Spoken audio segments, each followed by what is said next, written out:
नमस्कार दोस्तों, आपका स्वागत है द 52 वीक ब्रेकआउट शो पे। आज हम समझने वाले हैं मेरी favourite strategy the 52 week breakout. Stock market में पैसा कमाना है तो सिर्फ एक काम करो, ब्रेकआउट पे ब्रेकआउट पकड़ो। आज मैं आपको दिखाने वाला हूँ मेरी फेवरेट स्ट्रेटजी जिसका नाम है द 52 वीक ब्रेकआउट। सिंपल है और पावरफुल है और प्रॉफिट देने वाली स्ट्रेटजी है। तो चलिए शुरू करते हैं। सबसे पहले समझते हैं कि 52 वीक ब्रेकआउट होता क्या है। तो आइए चार्ट पे हम देखते हैं। जैसे बीएन का शेयर है, इसने अपना हाई बनाया था यहाँ पे, जो था 15 जुलाई 2024 को। इसका हाई क्या था? जो इसका हाई आ रहा था 336 का। अब उसके बाद वो शेयर नीचे जा रहा है, बट नीचे जाने के साथ ही साथ क्या है, वहां पे वॉल्यूम ग्रीन बार भी एक्टिवेट हो रहे हैं, बड़े बन रहे हैं। आप देखते जाइए। उसके बाद सेम जगह पे इसको ब्रेक कर रहा है। तो क्या होता है, एक साल का कंसोलिडेशन के बाद ब्रेकआउट दे रहा है, मतलब 52 वीक। एक 52 वीक ब्रेकआउट देने जा रहा है। बट हम ये स्ट्रेटेजी को फॉलो करने के लिए मेरे कुछ रूल्स है, कुछ मेरे इंडिकेटर्स है जो मैं यूज करता हूँ ब्रेकआउट को कंफर्म करने के लिए, एक्यूरेट ट्रेड निकालने के लिए। तो सबसे पहले हम क्या करते हैं, जब भी कोई भी स्टॉक्स अपने 52 वीक ब्रेकआउट के पास नियर बाई होता है, तो हम सबसे पहले क्या देखते हैं, हम फाइंड करते हैं 52 वीक ब्रेकआउट शेयर। उसके बाद हम क्या देखते हैं, जो शेयर है वो अपने 20 EMA, 50 EMA और 200 EMA के ऊपर है। अगर ये तीनों EMA के ऊपर चल रहा है, मतलब स्टॉक में स्ट्रॉन्ग अप ट्रेंड है। अप ट्रेंड नहीं है, स्ट्रॉन्ग अप ट्रेंड है। तो यहाँ पे क्या है, टारगेट देने के लिए बहुत ज्यादा कैपेबल है। मतलब आपका यहाँ पास जो मूवमेंट आएगा ना, तो बहुत बड़ा मूवमेंट आएगा, 1:4, 5 या 6 का रिस्क रिवॉर्ड के साथ। अब हम उस शेयर पे एंट्री कैसे करेंगे ये देख लेते हैं। जैसे कोई भी शेयर अपना 52 वीक हाई बनाया, उसके बाद नीचे आया, बट वहां पे वॉल्यूम एक्यूमुलेट हो रहे हैं। जैसे जैसे नीचे आ रहा है, दो चीज होगी, नीचे आ रहा है तो जो रेड वॉल्यूम है वो कम होते जाए, डिक्रीज होते जाए, या ग्रीन वॉल्यूम इंक्रीज होते जाए। जिससे यहाँ पे अगर इंक्रीज हो रहा है, मतलब कोई बड़ी पार्टी जो है इस शेयर पे इंटरेस्ट ले रही है, मतलब इसके जो क्वार्टर के रिजल्ट आ रहे हैं, जो फ्यूचर प्लान है, इसका चेंज होने वाला है। तो यहाँ पे क्या है, कोई ना कोई बड़ी पार्टी एक्यूमुलेट करती है शेयर। और फिर जैसे ही 52 वीक ब्रेकआउट देता है विथ स्ट्रॉन्ग वॉल्यूम के साथ, और जो कैंडल है, उस कैंडल पे हमेशा देखना है हमें क्या है कि उस कैंडल की जो विक्स है ना, वो बहुत बड़ी ना है, इतनी बड़ी विक्स नहीं होनी चाहिए। वो कोशिश हमें क्या करना है, छोटी सी विक्स हो, जिससे हमारा जो कैंडल है, लाइक बुलिश इनकैंसिंग कैंडल होनी चाहिए, या बुलिश हरामी, लाइक ऐसे कोई फुल बॉडी कैंडल होनी चाहिए। तो हम उसके हाई को मार्क करते हैं। जब उसका हाई ब्रेक करता है तो हम बाय करते हैं, और उस फर्स्ट कैंडल का नो का हम स्टॉप लॉस रखते हैं। और वॉल्यूम हम देखते हैं कि जो प्रीवियस कुछ कैंडल्स है वहां पे उन कैंडल के कंपेयर पे इसका वॉल्यूम ज्यादा होना चाहिए। और हम इस पे आते हैं रिस्क रिवॉर्ड पे, जो इसका मेन काम है। क्योंकि कोई भी स्ट्रेटजी इसका अगर रिस्क रिवॉर्ड 1:3 या 1:4 के ऊपर है, तो वो स्ट्रेटजीज बहुत ज्यादा सुटेबल और बहुत अच्छी स्ट्रेटजीज होती है, जो आपको लॉन्ग टर्म पे प्रॉफिटेबल बना के दे सकते हो, प्रॉफिट दे सकती है। जैसे इस स्ट्रेटजीज पे जो 1:4 का रिस्क रिवॉर्ड है, सिंपल, अगर 100 रुपए कोई भी शेयर आप 1000 रुपए का शेयर बाय करते हो, उसमें 50 पॉइंट का स्टॉप लॉस है, जो टारगेट आएगा 200 पॉइंट का आएगा। मतलब 1000 पे बाय किया, 950 का स्टॉप लॉस और 200 का टारगेट। तो ये 1:4 का रिस्क रिवॉर्ड होता है। हम इसके एग्जाम्पल पे आते हैं।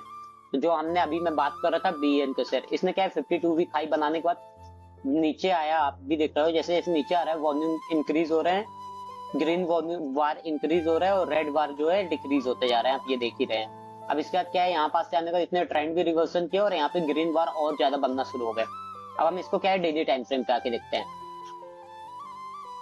डेली टाइम फ्रेम पे देखते हैं। चले, ये देखिए डेली टाइम फ्रेम पे हम आके देख रहे हैं। मैंने क्या बोला था, यहाँ पे ग्रीन बार, अब देखिए जैसे ये नीचे आ रहा है, यहाँ से नोअर हाई बना रहा है, ठीक है, बट यहाँ पे ग्रीन बार ज्यादा बन रहे हैं। अब इसके बाद देखिए यहाँ पास इसने ट्रेंड रिवर्सन दिया, इसने इसका हाइट हुआ, तो अब जैसे इसने यहाँ से दिया, तो अब आप देखिए यहाँ पे हायर हाई हायर लो बना रहा है। अभी इसके साथ ही साथ क्या देखना है, हमारा जो शेयर है 52 वीक ब्रेकआउट के पास जा रहा है, तो हमें पहले क्या देखना है, 20 EMA के ऊपर है, हाँ है, 50 के ऊपर है, हाँ है, 200 के ऊपर है, हाँ है। हमने एक्स्ट्रा 100 EMA लगा के रखा है। क्यों लगा के रखा, वो मैं आपको नेक्स्ट पार्ट्स पे बताऊंगा। अब जैसे हमें क्या देखना है, वो ब्रेकआउट के पास वॉल्यूम भी जनरेट करना चाहिए। अब जैसे देखिए यहाँ पे इसने क्या है, वॉल्यूम जनरेट किया, पहले कंपेयर के वॉल्यूम अच्छा जनरेट किया। उसके बाद जो कैंडल आई, जैसे कैंडल बताया था मैंने वैसे ही सेम आई। उसने ब्रेकआउट उसके ऊपर क्लोज कर दिया। अब जो नेक्स्ट कैंडल है उसका हाई ब्रेक कर दिए। यहाँ पे वॉल्यूम भी देख लीजिए, डिसेंट वॉल्यूम है। अब यहाँ पे हम क्या कर सकते हैं, एंट्री कर सकते हैं और इस कैंडल का स्टॉप लॉस या इस कैंडल का स्टॉप लॉस लेके चल सकते हैं। और यहाँ 1:3 या 1:6 तक का रिस्क रिवॉर्ड फॉलो करते हैं। तो अगर मैं आपसे बात करूं, ये जो शेयर है, इसके बाद अगर मैंने बात करूं तो इसने कितने पॉइंट का मूवमेंट दिया है, मैं आपको दिखा देता हूँ।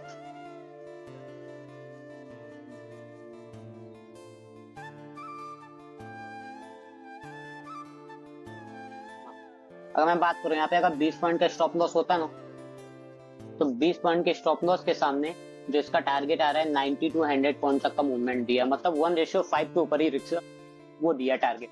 तो हम यहाँ पे देख सकते हैं ये स्ट्रेटेजीज फॉलो कर सकते हैं। इस स्ट्रेटेजीज का एक बहुत इस स्ट्रेटेजीज को अगर आप फॉलो करते हो तो इसमें स्टॉप लॉस नो डाउट लगेंगे। अगर आपने 10 शेयर ट्रेड किए तो 10 में से नो डाउट आपको 4 से 5 ट्रेड ही टारगेट देंगे या 3 ट्रेड देंगे। मिनिमम 3 to 4 ट्रेड्स देते हैं, बट रिस्क रिवॉर्ड जो फॉलो करते हैं ना, उसके अकॉर्डिंग 4 ट्रेड्स में आपको डिसेंट रिटर्न निकल के आ सकते हैं। चल, अगर आपको ये स्ट्रेटेजीज अच्छी लग रही है तो इसको हम इस तरह फॉलो करेंगे। और मैं इसमें एक चीज लेके आने वाला हूँ जो हम नेक्स्ट पार्ट पे हम आपको बताएंगे। नेक्स्ट पार्ट में मैं आपको रिस्क मैनेजमेंट, पोजीशन साइजिंग और training stop loss by points कैसे कैप्चर करेंगे। ये तो आपने छोटे पॉइंट्स तो देख लिए कि हाँ मैंने यहाँ पे बाय किया और 90 पॉइंट्स। हम यहाँ पे क्या होता है, हमें हमारा 1:4 का रिस्क रिवॉर्ड है, 20 पॉइंट का स्टॉप लॉस हम 80 पे निकल सकते थे, बट यहाँ पे हम कैसे 100 का टारगेट पकड़ते हैं, 120 और मूवमेंट करें हम उसके आगे पकड़। तो इस तरह के लिए हम क्या करेंगे, ट्रेनिंग स्टॉप लॉस का यूज करेंगे। इसके साथ ही मैं आपको एक शेयर बता देता हूँ, क्यू पावर के शेयर, इसमें मल्टी बैगर रिटर्न्स दिए थे, मतलब डबल होके दिया था। इसकी मैं बात करता हूँ तो इसने अपना जो है, इस शेयर को मैंने अपना, इसने प्रीवियस हाई अपना ब्रेक किया था। इसको मैंने एक मिनट,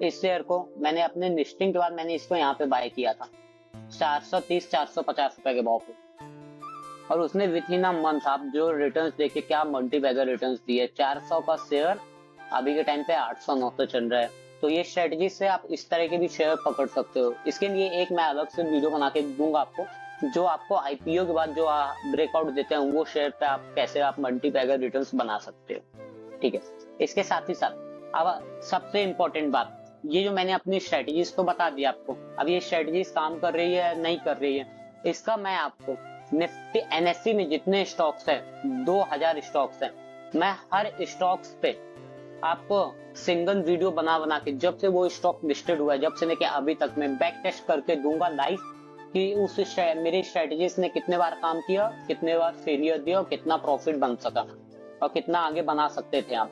ये मैं आपको 200 स्टॉक्स का ये मेरा चैलेंज है। अगर आप मेरे सपोर्ट करते हो तो मैं ये चीजें करके आपको दूंगा। और आपको अगर आपको स्ट्रेटजीज पसंद आई है तो वीडियो को लाइक करें, कमेंट करें, ब्रेकआउट लिखो और ऐसे ही वीडियो के लिए चैनल को सब्सक्राइब करो। Thank you.